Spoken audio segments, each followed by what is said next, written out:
sommaire de ce journal, il s'est tenu à Abidjan la cérémonie de clôture du programme de développement de coopératives modèles inclusives et durables PROCED.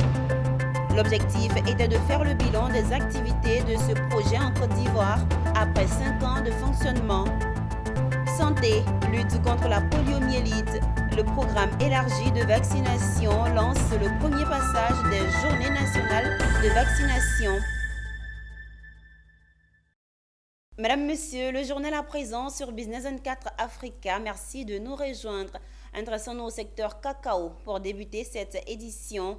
Le consortium formé par INADES Formation Côte d'Ivoire, Initiative pour le développement communautaire et la conservation de la forêt, Solidaridad West Africa et l'Union européenne a procédé au lancement du projet de renforcement de capacité de la société civile pour la durabilité et la bonne gouvernance. Un projet mis en œuvre sur une période de 3 ans allant de mai 2023 à avril 2026. L'objectif global de ce projet est de contribuer à la mise en œuvre d'un projet de la société civile pour un cacao durable en Côte d'Ivoire en lien avec la société civile européenne et les ISCO. Le reportage est signé Fulgence Canon et Augustin Kra. Il est commenté par Anja Sémian. Le lancement du projet renforcement de la société civile pour la durabilité et la bonne gouvernance de la filière cacao en Côte d'Ivoire était l'occasion pour le consortium composé d'organisations de la société civile ivoirienne et européenne de communiquer, échanger et conseiller sur les activités du projet. L'objectif spécifique de ce projet est d'améliorer les capacités de communication et de plaidoyer de la société civile ivoirienne afin qu'elle puisse travailler efficacement sur les défis économiques, environnementaux, sociaux et les droits de l'homme auxquels le secteur du cacao est confronté. La plateforme ivoirienne pour le cacao durable, le renforcement de cette plateforme, ça c'est en piste parce qu'on veut mobiliser les producteurs et productrices pour qu'ils puissent plaidoyer pour leur intérêt, leur même. Donc on ne veut pas parler pour les producteurs comme européennes par exemple, on veut les mobiliser, on veut les donner les connaissances, les informations nécessaires pour leur propre plaidoyer. Nous avons eu comme idée sur ce programme de soutenir les organisations ivoiriennes, mais aussi de soutenir leur mise en relation en lien avec les organisations européennes, puisque nous le savons bien, le cacao est une chaîne de valeur mondialisée. On peut effectivement réfléchir à la question du cacao depuis la Côte d'Ivoire, et c'est tout à fait légitime, puisque c'est le premier producteur mondial. Mais l'étape de la production n'est pas la seule qui joue dans cette discussion, et il faut que, j'ai envie de dire, toutes les parties de la chaîne de valeur puissent se connaître, puissent dialoguer. La rencontre aura permis la présentation officielle du projet aux parties prenantes de la filière cacao. Ils ont été sensibilisés sur le rôle qu'ils auront à jouer dans ce projet durant sa durée. Producteurs et sociétés civiles ont été renseignés sur les résultats de la cartographie en vue de la consolidation de la plateforme ivoirienne pour le cacao durable. Les villages et les villes, les campements de Côte d'Ivoire, dans le but de pouvoir implémenter ce projet dans la transparence, la bonne gouvernance et la redevabilité, comme vous l'avez dit, avec la participation de tout un chacun. Le projet est financé par l'Union européenne à hauteur de 3 millions d'euros. Il s'est tenu à Abidjan la cérémonie de clôture du projet Programme de développement de coopératives modèles inclusives et durables en abrégé PROCED. L'objectif de cet atelier était pour les participants de faire le bilan des activités de ce projet en Côte d'Ivoire après 5 ans de fonctionnement. Ce programme, financé par Affaires mondiales Canada, est mis en œuvre par la Société de coopération pour le développement international Socodevi, une ONG canadienne, a pris fin. Le compte-rendu de Pierre Tebeu et Tima Traoré. Le programme de développement de coopératives modèles inclusives et durables PROCED est arrivé à son terme. Un projet d'un montant de 3,7 milliards de francs CFA. Il aura permis de lutter contre la réduction des inégalités, l'autonomisation de la femme, la promotion du genre à travers le renforcement de capacités du pouvoir économique. Déployée en Côte d'Ivoire, au Ghana et au Sénégal, l'initiative a permis à la Société de coopérative pour le développement international Socodevi d'améliorer les conditions de vie de 8000 familles. Les partenaires et les bénéficiaires s'en félicitent et plaident pour la relance de ce projet qui a permis l'installation des infrastructures d'équipement dans les coopératives pour répondre aux défis environnementaux. Oui, ça a été un super beau projet. On a pu atteindre toutes nos cibles et le résultat ultime du projet, c'était l'amélioration des conditions de vie des populations, en particulier des femmes. Et on a réussi à l'atteindre. Si on le mesure avec 2 indicateurs, donc la réduction de la pauvreté et une plus grande autonomisation des femmes. Et c'est 2 choses qui ont été réalisées dans le cadre du projet. Nous avons parlé de la clôture du projet Procède, mais nous allons rester investis dans tout ce qui concerne le développement de l'agriculture en Côte d'Ivoire parce qu'on le sait, la Côte d'Ivoire est numéro 1 en termes du cacao, en termes de l'anacarde. Donc, on parle de création de valeur. Mais on parle aussi, comme l'a souligné son Excellence le Président de la République, son Excellence le Premier ministre Patrick Hachi, c'est aussi la transformation, l'industrialisation du pays parce qu'il y a beaucoup de pertes. Le projet Procède durant 5 ans de mise en œuvre aura atteint son objectif et sa cible, à en croire les bénéficiaires. On nous a appris à travailler au champ. On nous a appris en matière de nos foyers. On nous a appris à faire l'agriculture. On nous a appris pour faire les engrais. Donc on trouve que quand on fait là, on a un peu d'argent pour faire notre maison. À la fin du projet Programme de développement de coopératives, modèle inclusif et durable Procède, il est annoncé un nouveau projet dénommé Initiative Femmes et Communautés Cacaoyères IFCC d'un coût d'environ 4,5 milliards de francs CFA. Un projet qui interviendra exclusivement dans le secteur cacao-culture. 8 lauréats des petites et moyennes entreprises ont reçu chacun une enveloppe de 500 000 francs CFA non remboursables dans le cadre du programme Alliance Academy Tour. À l'occasion de cette cérémonie, le cabinet Alliance Conseil a lancé officiellement les activités de la 3e édition de son programme d'employabilité et d'autonomisation par la promotion et le développement de la culture entrepreneuriale, dénommé Alliance Academy Tour. Le thème de l'édition 2023, la digitalisation, levier de croissance des petites et moyennes entreprises. Du 13 octobre au 17 novembre 2023, la caravane Alliance Academy Tour va parcourir villes et communes pour accompagner le secteur informel et contribuer à l'atteinte des objectifs de développement durable. Fulgence Canon, Eunice Bogou. Se positionnant comme un acteur majeur de l'écosystème entrepreneurial, le cabinet Alliance Conseil Travail a amélioré, a structuré la gestion des micro, petites et moyennes entreprises. La 3e édition du programme Alliance Academy Tour se tiendra en 5 étapes. Bingerville, Marcory, Abobo, Yopougon et Daloa. Cela à travers une caravane de 13 octobre au 17 novembre 2023. Désiré Kouadio Morocco, initiateur du programme, a indiqué que le cabinet Alliance Conseil parcourt bénévolement les collectivités territoriales afin d'impacter positivement nos régions. Cette année, nous allons constituer légalement ces micro-entrepreneurs, donc ils bénéficieront de l'établissement de leur registre de commerce et du crédit immobilier. Nous allons parcourir ces différentes collectivités à des dates données. Nous allons faire des conférences éclatées. Ils auront l'occasion de présenter, de soumettre leurs différentes activités. Nous avons également notre site internet allianceacademy.com où ils peuvent de façon digitale présenter leurs activités et en fonction de différents critères tels que la viabilité, l'engagement du promoteur, la pertinence du projet et surtout le besoin qu'il vient résoudre, nous sélectionnons les différents lauréats.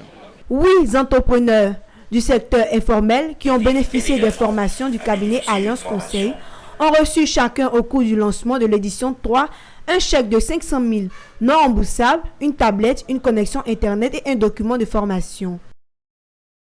Moi, de mon côté, je parle de moi. Veuve avec 8 orphelins, partout où tu passes, on te dit non, il n'y a pas de prêt. Dieu merci, aujourd'hui, moi, il y a 500 000 francs comme ça. Moi, je dis merci Alliance. c'est pas forcément au bureau on peut réussir, pas forcément, comment on appelle ça, la fonction publique on peut réussir. Si tu as une vision, un objectif, si tu as un projet, tu peux vraiment te présenter à l'édition 2023 d'Alliance Académie Tout.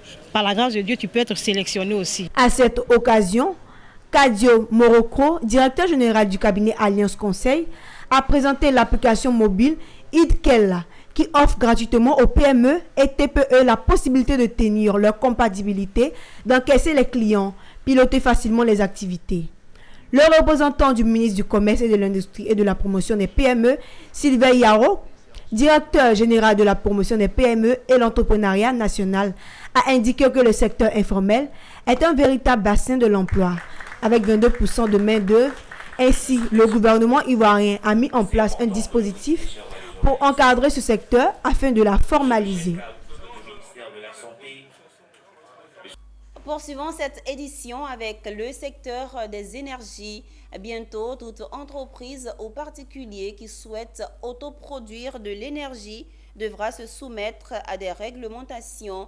C'est au cours de l'atelier de restitution du guide de l'autoproducteur d'énergie initié par la GIZ Côte d'Ivoire et le ministère des Mines que cette information a été donnée.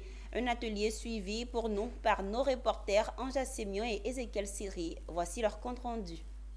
La GIZ de Côte d'Ivoire, à travers son projet Énergie verte pour les citoyens d'Afrique, veut vulgariser la réglementation relative à l'autoproduction énergétique. Les nouvelles dispositions réglementaires qui existent sur la question de l'autoproduction de l'électricité en Côte d'Ivoire ont fait l'objet d'un atelier. Alors, le projet qui nous réunit aujourd'hui, donc le projet GBE, c'est un projet qui a pour but de promouvoir l'utilisation d'énergie renouvelable pour des activités décentralisées et centralisées. Ce qui nous réunit aujourd'hui, c'est que le projet a eu à soutenir son partenaire politique, le ministère des Mines, de l'Énergie et du Pétrole, au travers de la Direction générale de l'énergie, pour les appuyer, pour pouvoir diffuser de l'information et communiquer sur les nouvelles dispositions réglementaires qui existent sur la question de l'autoproduction de l'électricité en Côte d'Ivoire. Individus et entreprises pourront autoproduire leur énergie à partir d'énergies renouvelables, mais il faudrait qu'elles soient informées sur les formules d'autorisation et de déclaration par les ambassadeurs des consommateurs finaux qui peuvent être les maintenanciers ou les institutions. Pour vulgariser cette réglementation à travers tout le pays, une agence de communication a été associée. Eh bien, nous avons été sollicités par la GIZ qui, dans son partenariat avec la Direction générale de l'énergie, souhaitait produire un guide à destination des usagers autoproducteurs d'énergie de façon à ce qu'ils comprennent les enjeux de la réglementation, les processus pour s'y conformer et les avantages qu'ils ont à le faire, puisqu'évidemment, il est important que chacun puisse se mettre en conformité avec la réglementation, mais connaisse surtout cette réglementation pour pouvoir le faire. Rappelons que la Côte d'Ivoire a adopté en 2014 la loi portant code de l'électricité. Elle a adopté le décret du 12 octobre 2016 fixant les conditions d'exercice et les modalités de la vente de l'énergie électrique produite par un producteur indépendant ou de l'excédent d'énergie électrique produite par un autoproducteur.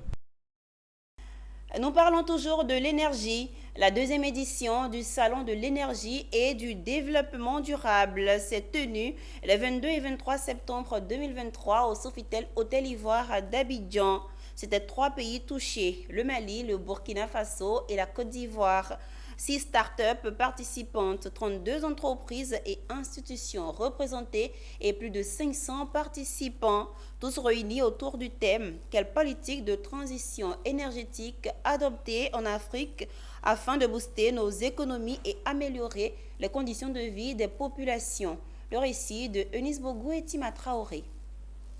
Le Salon de l'énergie et du développement durable est une initiative de jeunes Africains qui encourage l'entrepreneuriat en Afrique. L'édition 2 du Salon de l'énergie et du développement durable avait pour objectif de promouvoir l'excellence et le savoir-faire local dans le domaine de l'énergie à travers des solutions innovantes et la promotion du genre. Le Salon de l'énergie et du développement durable a réuni à Abidjan des acteurs incontournables du secteur de l'énergie qui ont partagé leur expérience et sensibilisé les populations sur les bonnes techniques d'économie d'énergie. Ces acteurs ont également informé les populations sur les initiatives de l'État en vue de faciliter l'accès à l'énergie. L'Afrique regorge de beaucoup de ressources, comme on vient de le voir, que ce soit des ressources renouvelables ou des ressources hydrocarbures. L'Afrique a beaucoup de ressources, mais malheureusement, à côté de cela, on voit que l'Afrique est l'un des continents les plus pauvres en termes d'accès à l'énergie. Alors, le premier, on va dire, objectif du CED, c'est de pouvoir discuter ensemble. Les travaux ont été marqués par la participation de nombreux opérateurs du secteur de l'énergie qui ont partagé avec les participants leur expérience en matière d'accès à l'électricité et d'économie d'énergie. La Côte d'Ivoire s'inscrit dans une politique de développement des énergies renouvelables. Donc l'ambition, c'est de passer à 30% d'énergie renouvelable à l'horizon 2030, avec le support bien entendu de l'hydroélectricité et des énergies thermiques qui sont déjà suffisamment exploités dans notre mix énergétique. Des contrats, ce qu'on appelle PPA, Power Purchase Agreement, qui sont faits entre des privés et l'État, mais aussi la concession de transport et distribution avec CIE, en fait, qui a permis vraiment au secteur énergétique d'être assez performant, autant sur la production que le transport et la distribution. Le salon de l'énergie et de la reprise. Le Salon de l'énergie et du développement durable a été organisé par l'association ivoirienne Line On, qui est une association de jeunes africains qui fait la promotion du savoir-faire technologique local. Une page santé dans ce journal. Le ministère de la Santé, de l'Hygiène publique et de la couverture maladie universelle et ses partenaires, notamment l'Organisation mondiale de la santé et l'UNICEF, ont procédé à Alépé au lancement du premier passage de la campagne de vaccination contre la poliomyélite. La campagne durera 4 jours et concerne les enfants âgés de 0 à 5 ans sur toute l'étendue du territoire national. Diego de Silva, Augustin Kra, commentaire Michel Brou. Elles sont venues des différents quartiers. Les populations d'Alépé, chefs traditionnels, chefs religieux, autorités administratives, personnel de la santé, surtout les femmes avec leurs enfants âgés de 0 à 5 ans. Objectif, participer au lancement du premier passage de la campagne de vaccination contre la poliomyélite. Cette maladie très contagieuse provoquée par un virus, le poliovirus qui envahit le système nerveux et qui peut entraîner en quelques heures des paralysies irréversibles, comme c'est le cas de Amon Achinassis. Tous nous savons que la Côte d'Ivoire, c'est vrai, a été déclarée libre de polio depuis 2015. Mais dans la région africaine, il y a encore des cas, ça et là, de polio. C'est vrai que ce n'est pas un poliovirus sauvage, mais la poliomyélite issue de souches, d'autres souches. Et donc, le ministère de la Santé a décidé, à travers la direction de coordination du programme élargi de vaccination, de renforcer donc la protection des enfants en organisant cette campagne de vaccination contre la poliomyélite. Donc le message, c'est que le ministre appelle l'ensemble des communautés, l'ensemble des populations à accepter de présenter les enfants de 0 à 5 ans aux vaccinateurs qui vont passer dans leur maison, dans leur cours et dans tous les lieux publics. À l'endroit du ministre de la Santé, je voudrais témoigner ma satisfaction et ma fierté que notre localité, notre département soit choisi pour abriter cette opération de façon officielle. Après les allocutions, la vaccination peut commencer et le directeur de cabinet et ses collaborateurs, les vaccinateurs de circonstance. Une campagne de vaccination lancée grâce aux partenaires.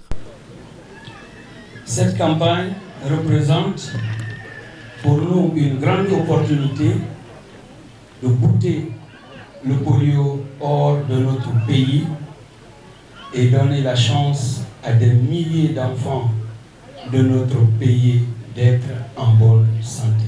Je demande à toutes les mamans qui hésitent de faire vacciner leurs enfants de sortir, de faire vacciner leurs enfants parce que la poliomyélite est une maladie vraiment grave. Notons que durant 4 jours, les agents vaccinateurs du ministère de la Santé, de l'Hygiène publique et de la couverture maladie universelle vont sillonner toutes les régions de la Côte d'Ivoire. Plus de 6 millions d'enfants seront vaccinés. Ensemble, mobilisons-nous pour que tous les parents comprennent l'importance de la vaccination, y compris les nouveau-nés soient présentés aux vaccinateurs lors de leur passage dans les ménages, a conclu le représentant du ministre de la Santé publique. Une note d'action sociale dans ce journal. Ce vendredi 22 septembre, le groupe Ivoire Eco a organisé une cérémonie de remise de kits aux enfants des employés de son entreprise à Abidjan. Une cérémonie pour célébrer l'excellence et apporter son soutien aux familles. Reportage Michel Brou et José Abbé. 1000 kits scolaires, c'est le nombre des présents offerts par le groupe Ivoire Eco Environnement. Ce groupe voulait être aux côtés des familles de son entreprise à l'heure de la rentrée scolaire. Un acte de générosité et de solidarité mené par l'entreprise à travers son directeur général. Chaque enfant a reçu un sac à dos contenant des cahiers, des crayons, des stylos, des gommes, des règles et autres fournitures scolaires nécessaires. Les sourires sur les visages des enfants témoignent de la joie qu'ils ressentaient. Je veux dire merci à la société G2E et merci à Papa Soumonga. Aujourd'hui, je suis... J'entends le PDG, notre premier patron, notre papa, fait preuve de générosité en... Le directeur général voulait accompagner les familles de ses collaborateurs en les aidant à scolariser leurs enfants et surtout contribuer à promouvoir l'excellence. On a estimé qu'il fallait accompagner la rentrée scolaire, les enfants de ces personnels-là, qui pour nous, qui sont les personnels d'une échelle A. Il fallait faire l'effort de pouvoir les accompagner, de contribuer à faire en sorte que les enfants soient parmi les meilleurs de ces pays. La cérémonie de remise de kits par le groupe Ivoire Eco Environnement a mobilisé 1000 kits scolaires et récompensé les 5 meilleurs élèves par des enveloppes et des diplômes. Dans cette même veine d'action sociale, le village d'Amoroki, dans la sous-préfecture de Mzé-Krésessou, département de Bokanda, dispose désormais d'une école maternelle offerte par la Fondation BOA Côte d'Ivoire. Le bâtiment de 3 classes ainsi qu'un bureau, une aire de jeu, des latrines à 3 compartiments ont été officiellement remis au village et aux responsables de l'éducation nationale. Le récit de Anja Sémian.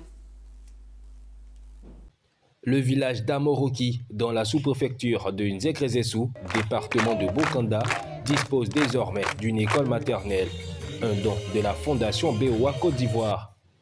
Le bâtiment de 3 classes, ainsi qu'un bureau, une aire de jeu et des latrines à 3 compartiments ont été officiellement remis au village et aux responsables de l'éducation nationale. Alors, Mvolenzoé a sollicité le projet et la BOA Côte d'Ivoire à travers sa fondation afin de pouvoir remettre aux élèves du préscolaire d'être dans des conditions de travail, d'apprentissage améliorées.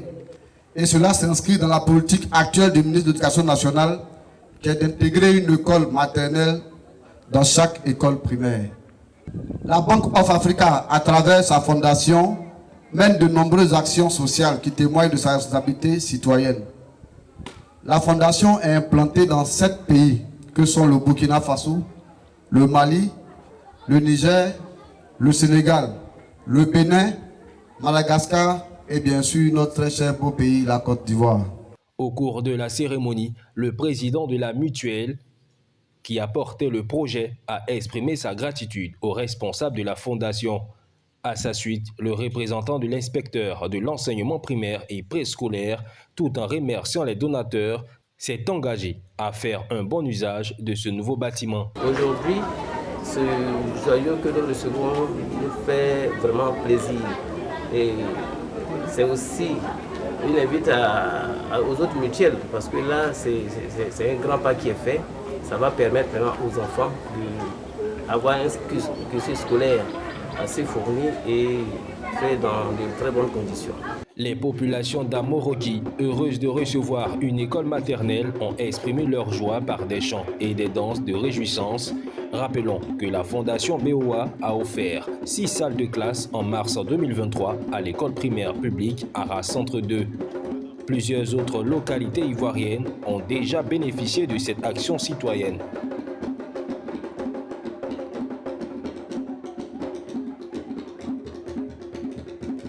Rendons-nous dans la capitale politique de Côte d'Ivoire, Yamoussoukro. Il s'est tenu du 14 au 16 septembre dernier la 3e édition de la Masterclass internationale des urgences en vue de renforcer les compétences des participants pour mieux améliorer les systèmes de santé et de bénéficier de formations pratiques pour aboutir à des soins sans dommage. Cette 3e édition a eu l'appui de la Banque mondiale et ses partenaires venus de l'Italie. Charles Kouakou et Pierre Tebeu.